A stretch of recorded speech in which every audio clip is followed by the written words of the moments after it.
Maybe you thought about building a different kind of life, growing some of your own food, learning practical skills, creating more than you consume, knowing the people around you, living a little slower. Maybe you've even been talking about it for years. But that's the easy part. Actually figuring out how to build that life, that's different. Because where do you even start? Do you need land? Money? Do you need to leave your job? Move somewhere completely different? We didn't know either. And to be honest, we still don't. But about 6 weeks ago, something happened that gave us a chance to find out. This is Grow With Nothing. About 6 weeks ago, we came down to ayampe for a weekend. It's a little beach town on the coast of Ecuador, and somewhere we've been coming for years. It's always been our reset button. But this weekend was no different. We weren't looking for somewhere to live. We weren't looking for work. We definitely weren't planning another move. We just wanted to get out of the city for a couple of days. Then we had a conversation. That conversation led to another, and another. And suddenly, we were being offered the opportunity to live at a little lodge called El Campito in Ayampe.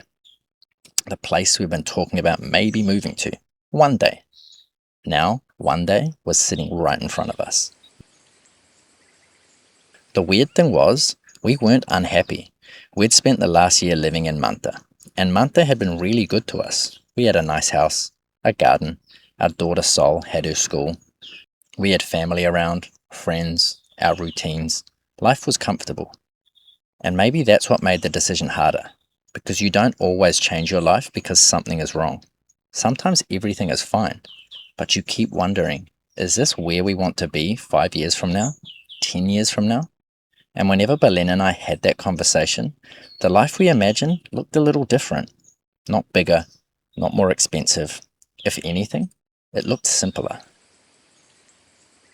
We kept coming back to the same idea. What if we could grow more of our own food? What if I could learn to build more of the things we needed? What if Sol could grow up with more space, more nature, more people around her who actually knew her?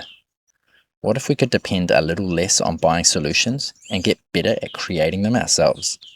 Not because we wanted to disappear into the jungle and pretend modern life doesn't exist. I like electricity. I like the internet.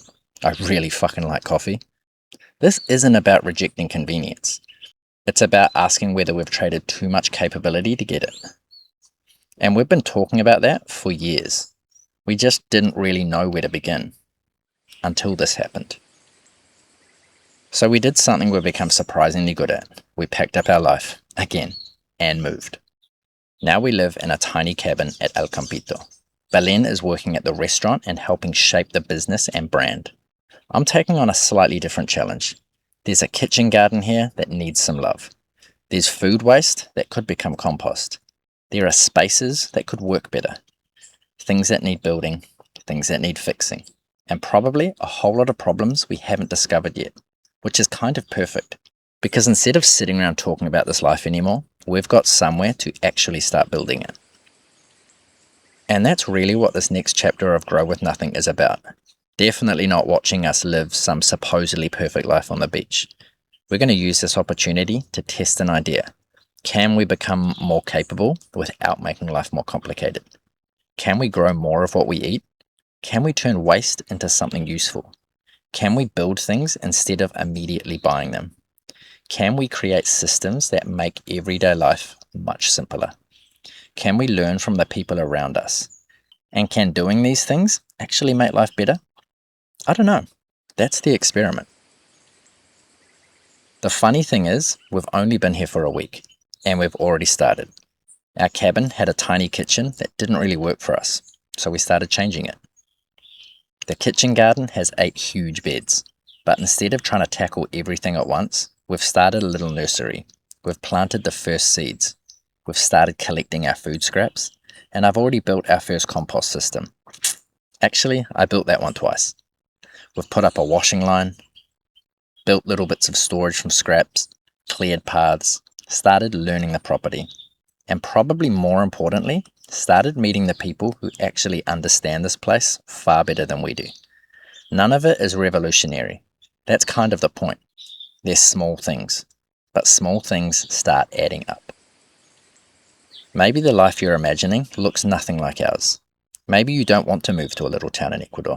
Maybe you couldn't give a shit about building a compost bin. That's not really the point.